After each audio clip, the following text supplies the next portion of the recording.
This channel does not promote any violent, harmful, or illegal activities. All content provided by this channel is meant for an educational purpose only. Top quality और consistent performance के लिए सिर्फ silver pumps नाम याद रखना। চাচলের বাসিন্দা নাজিমুল হক তার ঠিকানা এখন বাংলাদেশের এক সমাজসেবী নাজিমুলের ছবি ফেসবুকে পোস্ট করেছেন। সেই ছবি ভাইরাল হতেই পৌঁছে গেছে মালদার চাচলে নাজিমুলের গ্রামে। আর সেই ছবি দেখেই প্রতিবেশী যুবক যোগাযোগ করলেন বাংলাদেশের সেই সমাজসেবীর সঙ্গে। ব্যবস্থা করে পাঠাইতে এগুলো যোগাযোগ করে কেমনে যাওয়া যায় কোন জায়গায়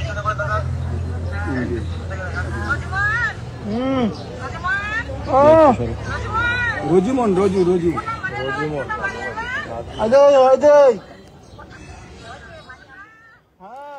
আপনারা দেখতে পাচ্ছেন ভিডিও কলে সেখানে কথা বলেছেন নাজিমুল, তার দিদি, তার মা সকলেই তার সঙ্গে কথা বলেছেন। কিন্তু একটাই সমস্যা, এখন বাধা একটাই যে এই কাঁটাতার, দু দেশের মাঝের কাঁটাতারই দূরত্বটা আরো অনেকটা বাড়িয়ে দিয়েছে। মালদার চাচলের নাজিমুল কাঁটাতার পেরিয়ে কি করে বাংলাদেশে পৌঁছে গেল? খাতায় কলমে এর উত্তর কি দেবেন নাজিমুলের পরিবার?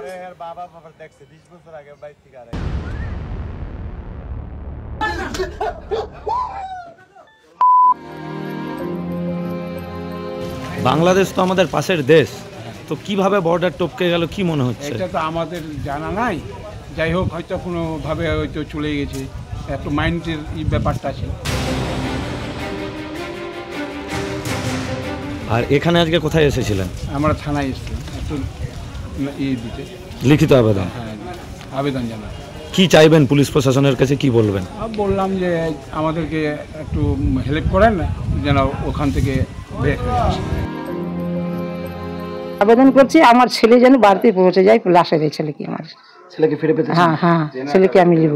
সেলসম্যান সেজে ভোটারদের ব্যক্তিগত তথ্য সংগ্রহ করা হচ্ছে, এই বার্তায় দলের নেতা কর্মীদের সতর্ক করেছে তৃণমূল। হলুদ গুঁড়ো, লঙ্কা গুঁড়োর বিনিময়ে ভোটারদের নাম, ফোন নম্বর জানছে কুচক্রীরা। বিভিন্ন স্বেচ্ছাসেবী সংগঠনের নাম ভাড়িয়ে চলছে এই তথ্য সংগ্রহের কাজ। সার্কুলার জারি করে দলের নেতাদের জানিয়েছে তৃণমূল। আমি শুনছি অনেক বাইরের লোক, কেউ আসাম থেকে, কেউ ইধার থেকে, কেউ উধার থেকে, বিভিন্ন লোক বিভিন্ন এলাকায় ঢুকছে। আমি পুলিশকে বলবো বি অ্যালার্ট।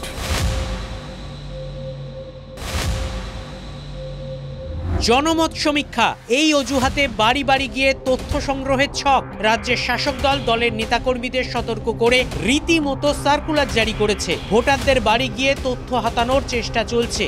কদিন আগে খোদ মুখ্যমন্ত্রীও বলেছিলেন, অ্যালার্ট করেছিলেন পুলিশকে। আর তারপরেই বাঁকুড়া অপারেশন এজেন্সি, অপারেশন সেলসম্যানও বলা যেতে পারে, যে অপারেশনে সাফল্য পাচ্ছে পুলিশ। বাঁকুড়া শহরের 15 নম্বর ওয়ার্ডে বাড়ি বাড়ি ঘুরছিলেন 5 জন। বিষয়টি নজরে আসতেই তৃণমূল ওয়ার্ড কমিটির সম্পাদক খবর দেন বাঁকুড়া সদর থানায়। পুলিশ এসে ওই 5 জনকে প্রাথমিক জিজ্ঞাসাবাদের পর গ্রেফতার করে। পুলিশ সূত্রে খবর, ধৃতেরা দাবি করে হরিয়ানার একটি সংস্থার হয়ে তারা সমীক্ষা করছেন। পুলিশের দাবি, জনমত সমীক্ষার নামে ভোটার কার্ড, আধার কার্ডের ফটোকপি নিচ্ছিলেন অভিযুক্তরা। ব্যাংক অ্যাকাউন্ট খুলে দেওয়ার নাম করে তথ্য সংগ্রহ করছিলেন। আমাদের এলাকায় এসে সার্ভে করছিল, নানা রকম ভোটার কার্ড, আধার কার্ড তথ্য চাইছে। আমাদের দিয়ে যখন জিজ্ঞাসাবাদ করি, আমাদের এলাকা থেকে খবর দিয়ে আপনাদের কাছে কোনো পারমিশন আছে? লোকাল আমাদের প্রশাসনকে জানিয়েছেন, মানে কাউন্সিলর বা চেয়ারম্যান বা থানাতে কোনো পারমিশন আছে? তার কোনো রকম পারমিশন কপি দেখাতে পারে? একজনের বাড়ি পূর্ব বর্ধমানের শক্তিগড়ে, বাকিদের বাড়ি বাঁকুড়া জেলাতেই। কেউ ভিন রাজ্যের নন। অভিযুক্তদের দাবি, একটা ওপেনিং কল করার জন্য কাজ করছিলাম, ঠিক আছে? তো কাজ এখনো স্টার্ট হয়নি, ওনার সাথে পারমিশন নেওয়ার জন্য গেছিলাম। 15 নম্বর ওয়ার্ডে যিনি আছেন বাপি চক্রবর্তী নাকি, ওনার সাথে কথা বলতে গেছিলাম। আমাদের এটা একটা ডিফেন্স হচ্ছে একটা কোম্পানি, ঠিক আছে, রিসার্চ অর্গানাইজেশন। আমাদের বাড়ি হচ্ছে সোনামুখী।